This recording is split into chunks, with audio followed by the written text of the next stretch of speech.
boys and girls of all ages. Alright, anyways, let's get to it. So, again, when I talk about, when I make these videos, I don't give you all this fucking bullshit about bond yields and this is that and all these fucking words that fucking they make it so complicated for you to understand this shit. But let's break this down how the market was reacting last week. Alright? Because the market, it's emotions. Think of this graph right here this as a heart attack, a heart, not heart, a heartbeat. You know, and like the patterns, the pulses. The pulses are like patterns.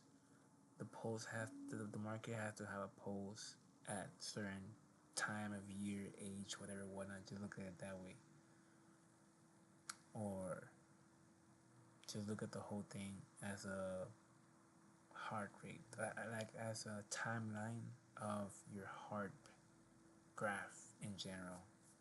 If they could somehow represent how your heart was getting good, but at the same time it had some sort of bad day on Thursday, and then from there you're like, oh yeah, Thursday this happened and I was really tired and so whatnot, but then I felt good, and then so just look at that. There's the economy's heartbeat, heart pattern timeline.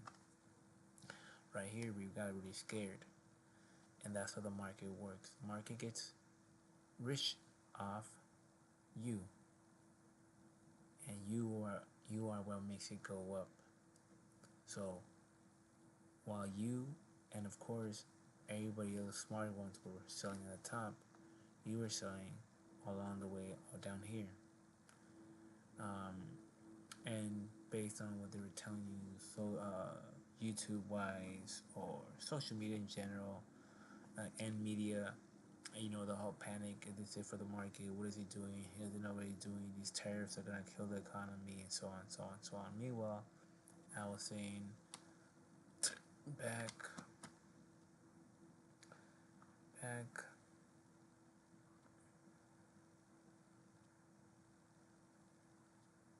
where's that,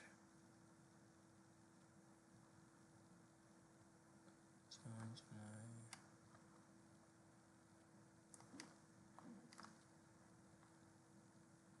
oh no, that's July. I'm on crack. My bad, you guys. My fucking bad. Pinche pendejo.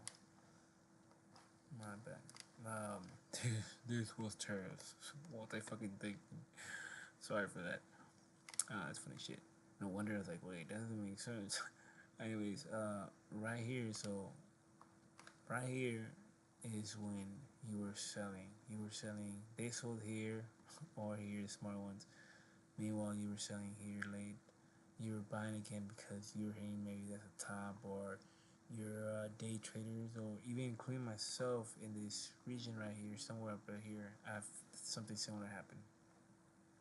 But it was when earnings was coming out, um, and how the market was looking and everything, and I went on him. I went in based on emotions. I noticed a lot of people got liquidated this fucking last week because that was so unexpected with all earnings as a whole. But if you see how it played out, it's like the real you in, the real you in with earnings, with all the good data and whatnot. Oh, bad number, bad data, employment, the thing that we needed to cut interest rates. Oh my gosh, it was under the rug the whole time. I didn't see it. Pretty much what they said. So, anyways, back to today, you guys. So the market is, if you looked at it right there, it's a daily. That shit is looking bullish as fuck. But like I said right here, so what was it? I think earnings were coming up. This was when you were having your Wednesday was your Microsoft, I believe, and Apple, and it did fucking well. And I believe Thursday, who was Thursday? Thursday was fucking no. Thursday was fucking Apple and Amazon. Yeah, that's what it was. Apple and Amazon. And they, of course, I was like, yeah, yeah. And you saw Amazon was looking the day before with earnings with Microsoft and whoever it was, and you saw how they all blasted. But meanwhile, Amazon was sinking. So, anyways, um, and then that's when the unemployment came. And look at the price. Unemployment came. So if you were selling him, the indicator was telling you, "Hey, yo, buddy, sell this shit." Finally, right here, it was you buying. So even my indicator was telling me, "Hey, look, we're crossing onto the green side. So we're getting cushion. This is cushion. You lose a cushion, that's bad. So as long as you're in a cushion, you're in the upward trend or whatnot." Um, but then, of course, once you see the shit, and now they're saying over the weekend you were hearing, "Oh, well, they're gonna cut the interest rates. The chance of that happening is so everybody's spraying those words, but it's too soon right now." And you also had the homie pointed out, forgot we have Europe ending with the tariff deal, tariff or everything this Thursday, if I'm right. So and then also I forgot, but we have the employment claims. So that's besides the good news that happened this morning, supposedly because Apple released or came out with some other bullshit. That's why the market. So Apple going up, of course the S&P is gonna go up because it holds shares of it and it's manipulated. And then you were seeing Bitcoin. I was seeing yesterday. I made a short about this, saying how we're gonna start going up from here. Uh, but again, it's all based off just they're gonna do this, they're gonna do that, they're gonna cut interest rates, they're gonna, But again, it's still too early. Um, and we have a lot of other not random, but already set up data that I'm pretty sure they know a week in advance, especially banks, what's going on or what data it is and how to move the market. Because the reality is the big guys, the big banks that move all this shit. It's not us. It's not. This is all. It has to be. It has to be. You have to have the whole week, or at least know how the market is gonna react, where it's gonna stop. Because if you look at the market, one thing is looking. When you look at Bitcoin, when you look at these graphs in a phone, you look at them. You normally look at them in a line in your apps that you buy. Oh look, it went up to 6,000 and it went down, and you touch on the screen and tells you the price and how much it was, whatever, and it's just a simple line. What you get to understand when you're seeing the graphs is how, what a coincidence that they close at a certain time, at a certain price, how they drop at a certain price, and they stop at a certain price. They stop on these perfect fucking where the trend lines are at, and they respect it, and they bounces back up again. You're like, but the people on the phone, they're not seeing that shit. Oh look, yeah, it's going up now. So as I'm more seated, I was like, yo, this is what they have in advance because they get to understand the structure and the pattern of the system. Whereas like you just get studied, you just get told, oh, you buy and you sell stocks and it's betting and this is that. Like, no, my dude, like if you really start understanding this shit, there's cycles, there's patterns. So anyways, it was too early, and then today yesterday I was saying I'm putting all my bullshit up real quick. So back to these boxes. First of all, we have a monthly. I said we were close. We were fucking right pretty much by the monthly. But we closed last month, so that was very bullish right there, first of all. And at the same time, hard resistant to pass. So now when I go to this to the 1 hour candle, I mentioned in my other videos how we have a 12-hour candle Fibonacci right here. See the 50? And this is your cushion again. Cushions tell you the market is good, especially if the market is passing above that 50 on a daily, on a 12-hour candle, bullish as fuck. But still to be cautious because all that's driven the market is I heard, or we should, or they said, or this bank said this, about the whole very bullish. You got people like Tom Lee going on CNN or whatever it is, telling people, yeah, S&P is gonna go up from here, but we're still bullish on this. And coming from Tom Lee, expert analysis that used to work for J.P. Morgan, and it has been right for the last fucking 4 years pretty much about crypto and S&P. It's not something to take light. So you have the 12-hour candle 50 Fibonacci in that section. it was right underneath it, so that was very fucking bullish, but at the same time very to be cautious. So it was really about time, because they know they only have certain time to post or tweet any comment during the market.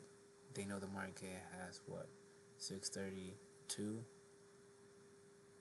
It's like 7 to 8 hours open, and you only have a certain time for the market and the price to. It's not precise. It has to be mentioned at a precise time. Anyways, and then you also have, and then another thing that I noticed, even the 8-hour candles there, same area. Your forward candle gets lower, so that's good. It bounced up and created support above that, so that's good. And then from there, just stay there. And then finally we get to the 2-hour candle, and it's right there. So you're curious to hold, and also you're above that weekly trend line that the S&P has been active.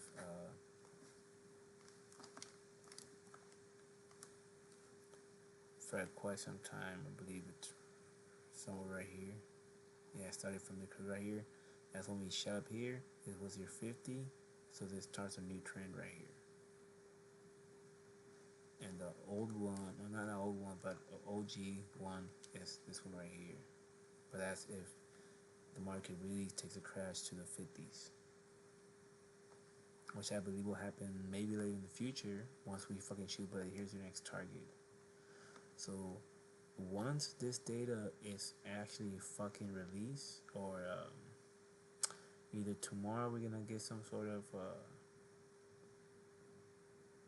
correction on down, and again the whole sentiment is gonna be, tariffs or data, unemployment claims, or this is that, and we're gonna come back down to the monthly area that we passed, or maybe down even more below. And this Friday we're gonna have to be safe somewhat by a tweet. By at the end of the day, he tweets something about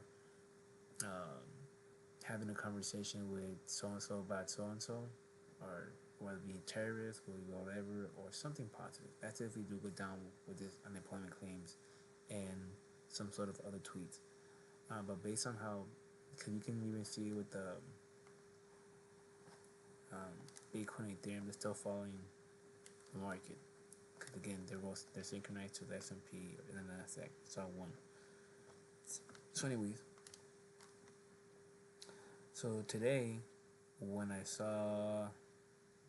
went on my break at 9, so I was late. But so when I saw this, I saw it at 8, and I think I bought it somewhere down here. Got scared really because of the whole, this will be a good trap, but then why will you set me up to fool me, but then go back on, and then this one to really be the real one? Unless it's gonna be bad, we have a hard resistance here, so we're gonna struggle here and get that unemployment claims, and maybe come back down to this region again, and end the day somewhere down here. Now Friday's gonna be are we gonna make it, or is the market gonna get worse and get tweeted and whatnot, fucking whatever, and then you're gonna have back to the market being scared again? And are we gonna continue? Is this it for the market? Are these signs of the so and so whatnot? And then in a forward candle, let's see, either it's gonna be your trend line right here, and the market's gonna go down, because even my foreign, oh shit, it's a 3 candle box. Beautiful. This is what you want. Tell me what you want, what I really want. So it closed at 2 in the morning. 11:45 to 12:30, your sweet spot. We are inside of this box, right above that monthly. So there's gonna be either tonight's gonna go forward, and I'm pretty sure there's some sort of this somewhere here. Watch. Okay, we're going down, so I gotta go down candles.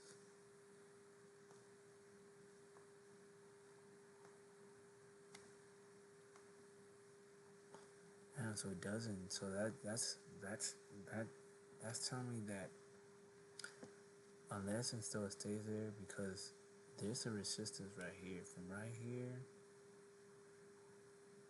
to right here. Watch. Yeah, see? Right here. Yeah, see? There's a strong resistance right here, starting right here. So this forward candle is gonna have to either close, it's going to close somewhere up here, and then from 2 to 5, because we have the data comes out at 5:30, it's gonna struggle in this area here. And then if it comes out, we're gonna be either possibly over here, or maybe up, or just we can go down. But that's too soon. But if, so yeah, beautiful. I sound like a fucking photographer. Oh yeah, beautiful, beautiful. You're looking good, good, good. Stay in that pose. No, but anyway, so forward candle. It's a forward candle, so I marked down, letting me know so forward candle support and resistance, whatnot. Not just that, but I box it up. So I know if it comes back down and going back up, and I know where to go for the entry. It's gonna be red, and it's gonna be purple. Yeah. Let me see if I find other ones. That should be the only one.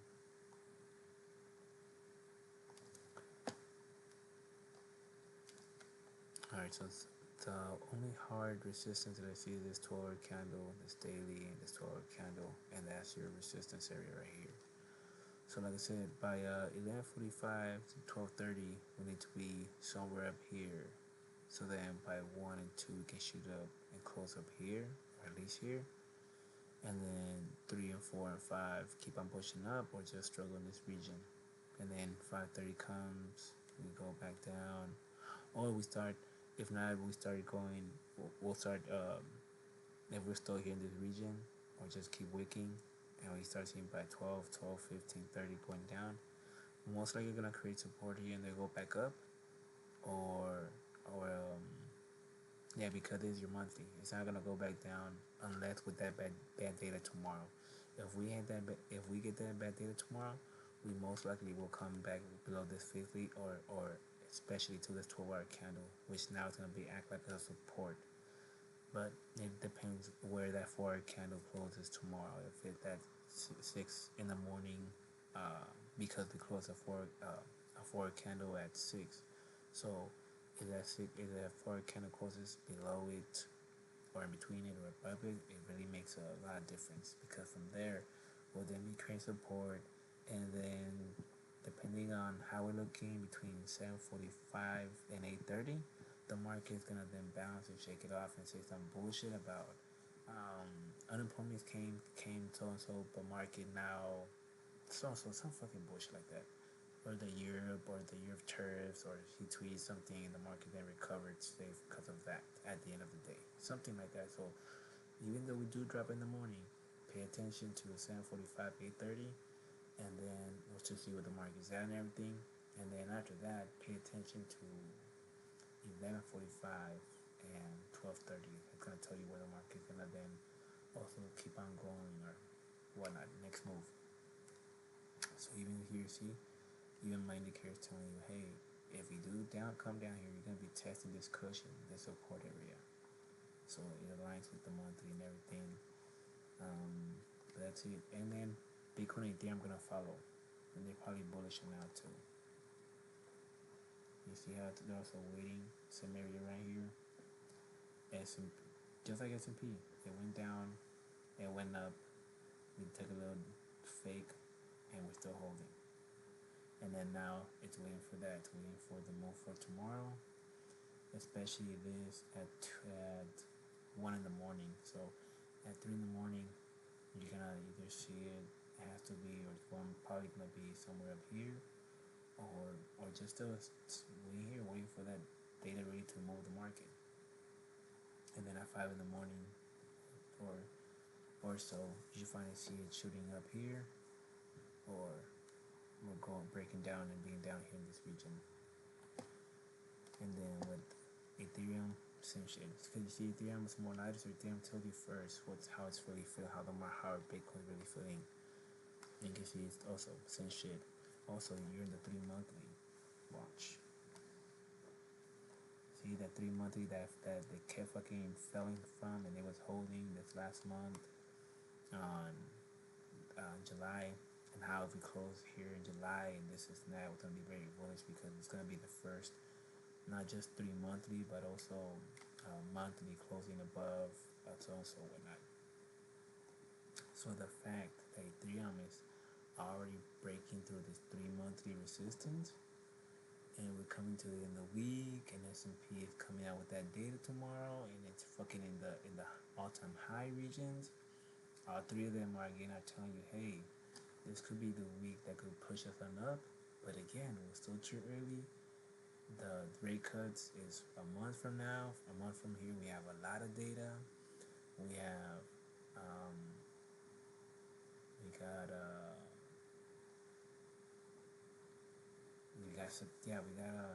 that's in September. So we'll see. So anyways, I'm pretty sure I'm already 15 minutes, 20 minutes talking into this. Look how bullish it is. S&P is probably doing the same shit. Or it's going to again from 11:45 to 30 and blah blah blah blah blah. But again, look at Bitcoin. I mean Ethereum. If Ethereum are looking like that, it's only because they're also waiting for that move or whatnot. Alright, this is Brian Secret.